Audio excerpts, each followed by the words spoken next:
Happy Friday, guys. Welcome back to the parking lot preview. I'm Matt Coates alongside my co-host, Mike Maynard. It's July 12th, and Mike, it's been a bit since we played the Bourne Braves, who we're taking on tonight, heading over to Bourne Park to take on those Braves.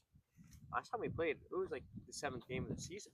Yeah, it's been a long time. 18 days. Mm-hmm. That's a long time, few weeks. We're getting rained on a little bit, so if you see raindrops on my shirt, I'm sorry. Apologies. But yeah, game tonight should get in. Hopefully the rain should clear up. Knock on wood. But yeah, Harbor Hawks coming in at 5-3 in that last game, and Bourne was 3-5 last time we played. These two teams played against each other, so it's a lot of changing things, a lot of moving pieces, a lot of players leaving and new players coming, and players getting more comfortable on Cape. So it's going to be very different than those first two matchups. That's for sure, Mike. Going so long without seeing a division opponent is very interesting. So like you said, so much has changed. Entering into this matchup, the Harbor Hawks are 13-8-1, newly crowned second place in the Western Division with a big win last night that we'll tell you about in a second. And the Braves falling in at 9-11-1. They are fourth in the Western Division, which makes this game even more important. Bourne, a team over the past few seasons who's had Hyannis' number. This year, we're 0-1-1 against them. Last season, we went 2-4 against them in the regular season before falling to them in 3 games in the Western Division final. Yeah, and Bourne, obviously that team that snuck into the playoffs last year, the 4 seed, now looking like they might be able to do it again. So this is an important team to get a win against and show that you're capable of beating them, because back-to-back champions, you're most likely going to see them at some point during the playoffs. There's a good chance. So it's a good team to learn a little bit about and improve on what hasn't been a great start in that matchup so far to start the year. For sure. And Mike, when you look at the Braves historically, if they sneak in at the 4, that makes the 1 seed really dangerous. You might want to avoid the 1 seed in the West. That means you have to take on the Bourne Braves in the playoffs. But that's a ways away. Tonight, the Harbor Hawks are just worried about the Bourne Braves going over to Bourne Park. But let's talk about the game we alluded to last night, Mike. That was a 14-4 mercy rule victory against the Katuitt Cavaliers. And it's funny, it's kind of two polar opposites. We talked about that Katuitt game just 5 days ago. I called it the worst loss of the season. Yesterday's game might be the silliest game of the year, Mike. Yesterday was, I don't even know if you can call that a baseball game. I'm not sure really what happened there. Hyannis gets out to an early lead, 5 spot in the first inning, and then basically Katuitt seemed to just throw in the towel pretty early on in the 3rd inning there. Started throwing position players and just kind of gave up. And the position players actually pitched pretty well, to be fair. They were pitching, honestly, better than the pitchers that started the game.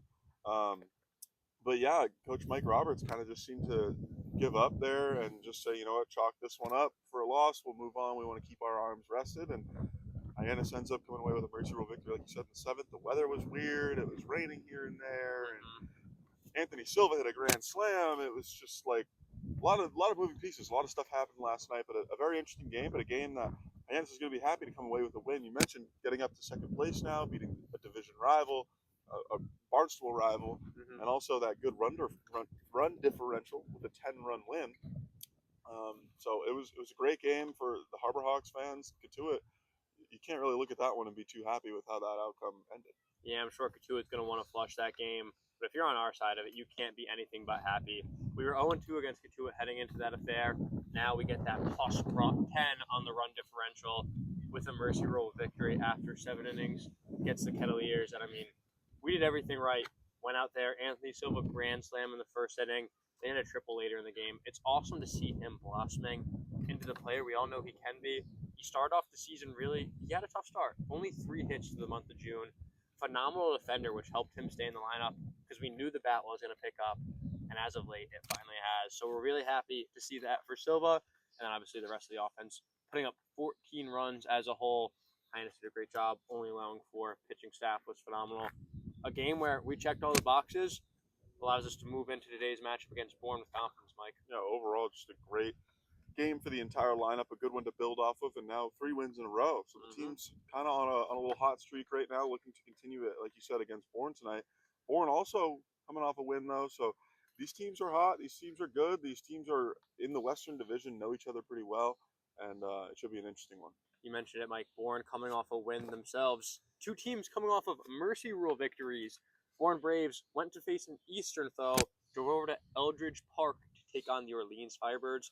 Won that game 12-2 through 7 innings of work. Amazing output there by the Bourne Braves team, offensively and defensively. To one thing to put up enough runs to get a mercy rule victory, but only allowing 2 runs is phenomenal.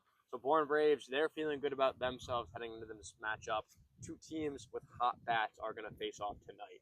Yeah, and it'll be interesting to see if the pitching, because both teams have those mercy rule victories. You need everything to be working. It's not just scoring a lot of runs. You also need to prevent runs from being scored against you. So it'll be interesting to see which part of that gives tonight, because both teams are able to score a lot of runs, but also both teams' pitching staffs are having a bit of success lately to keep the other teams off the board. So we'll see which side of that really is going to be working at a high level and which side maybe not. But maybe we'll see like a middle of the pack scoring game here, maybe like 8-8.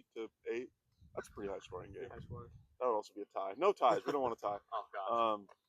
But yeah, it'll be interesting. I don't know if the pitching will be on a level that they've been playing at recently, or the bats, but it'll be quite the game. Quite the game tonight. I'm excited for it. Let's talk about 2 guys who don't want to see an 8-ball game today, Mike. That's going to be the starting pitchers in this matchup.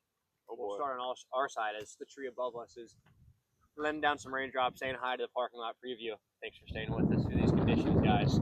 On the mound for Hyannis, Mike, Blaine Wink, 6'3" right-handed pitcher out of the Ohio State University, at school this year in the Big Ten.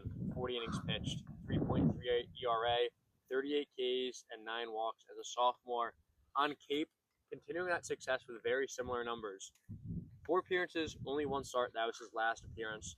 2.7 ERA, 9 Ks, 6 walks, over 13 and a third innings pitched. And before I throw it over to you, Mike, I'm going to say one thing I noticed from those numbers. That's that this guy is not a huge strikeout pitcher. Look at his innings pitched. 40 at school, 38 Ks. Here at Cape, 13, 9 Ks. He's not a flamethrower. He's not going to get guys K'ing left and right, get him looking, get him swinging out. But he's an out converter. He has such a low ERA. He's able to get them to pop up, able to get flyouts, get them on the ground, and get Ks here and there. Nice to see a pitcher who's well-versed in that aspect. Because when you have a guy who's just a strikeout pitcher, if that's not working for him, he's going to struggle mightily in a tough game. So a guy like Blaine Wink is a guy who you can trust to be consistent almost on any given night because he's so versatile getting those outs. 100% pitching to weak contact. We've seen have a lot of success so far to start the season, and that Harborhawks defense is played at a super high level to where you can really pitch to the weak contact and then have your infielders make some great plays, outfielders tracking down fly balls. We mentioned it before. The outfield has basically multiple center fielders out there every game that gets played. So those guys are willing to track down fly balls at a high level, and the infield, as I just mentioned, makes some plays as well. So Blaine Wink is a good complement to that, pitching to weak contact, getting outs, as you mentioned. But he's also one of those guys that 13 and a third innings pitched. I believe that before last night's start was second on the team in innings pitched so far to start the season. So he's a guy that's got a lot of experience. You mentioned he does have a start under his belt as well. 4 appearances, 1 start. So he's got that experience. You kind of mentioned the same story as last night with Aaron Savory. He had about 13 innings pitched, 4 appearances, 1 start, and he did pretty well for himself last night. Went 3 1/3 scoreless. Hopefully Blaine Wink can do something similar tonight, but a guy that has a lot of trust among this organization, Mitch Carricker, definitely has a guy here that he can rely on to get some outs, as you mentioned, and hopefully have a big game and keep runs off the board, which is the bottom line, all you really want to do. Exactly, as a starting pitcher, that's your job.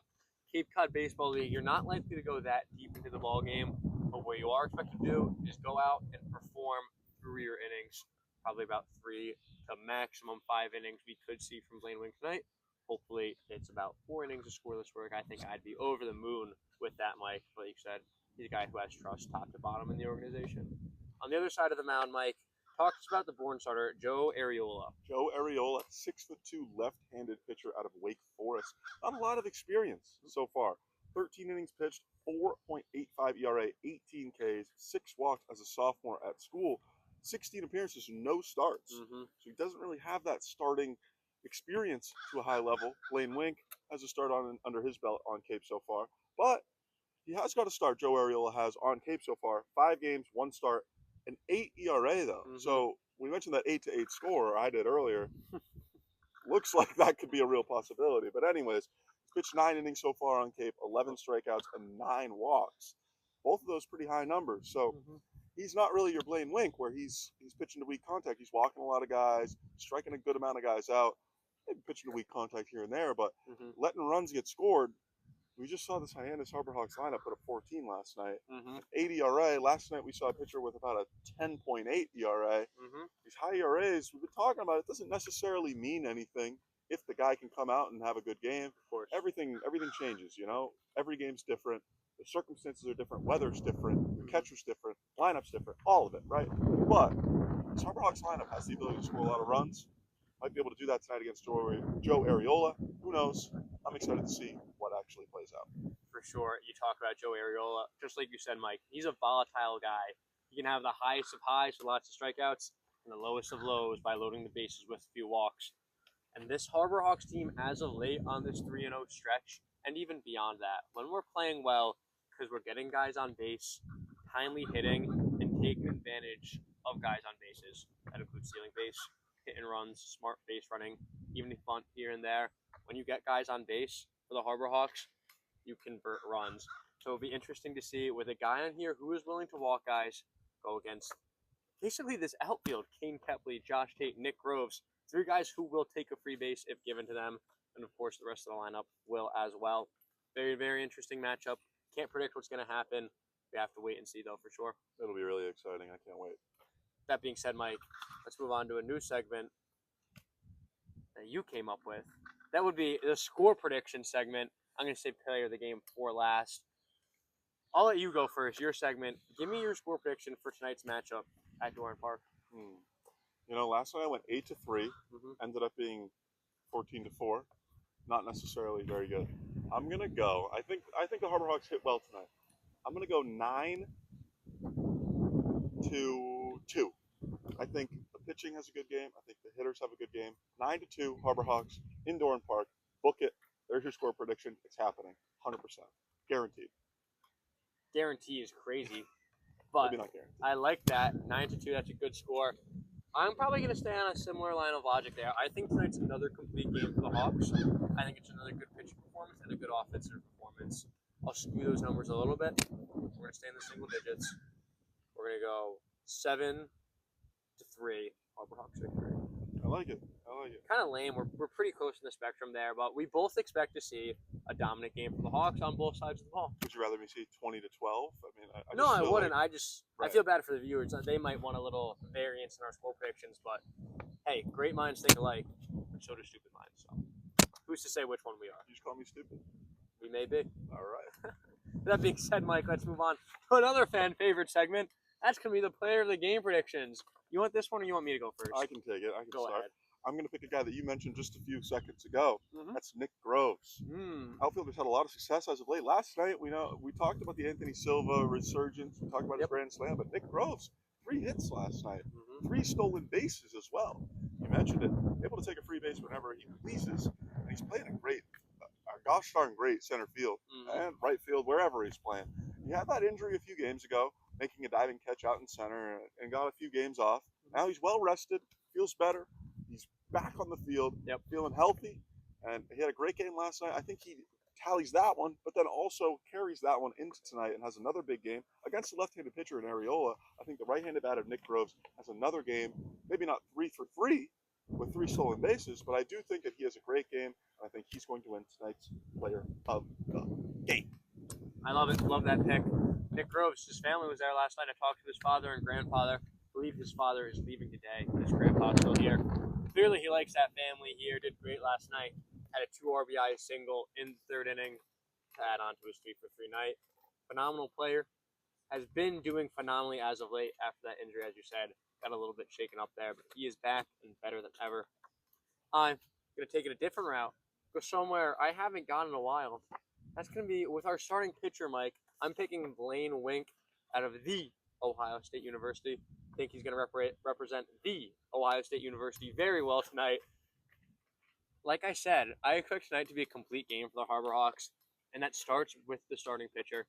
Blaine, I think, is going to go out there, give us 4 innings of scoreless ball, a few strikeouts, not too many. I think 3 to 5 Ks, solid overall, limit the base runners, keep his pitch count low, and put the Harbor Hawks in an excellent position to win this game. I like it. You gotta love a pitcher pick. It doesn't happen often. Mm-hmm. It's a hard It's ask, so hard.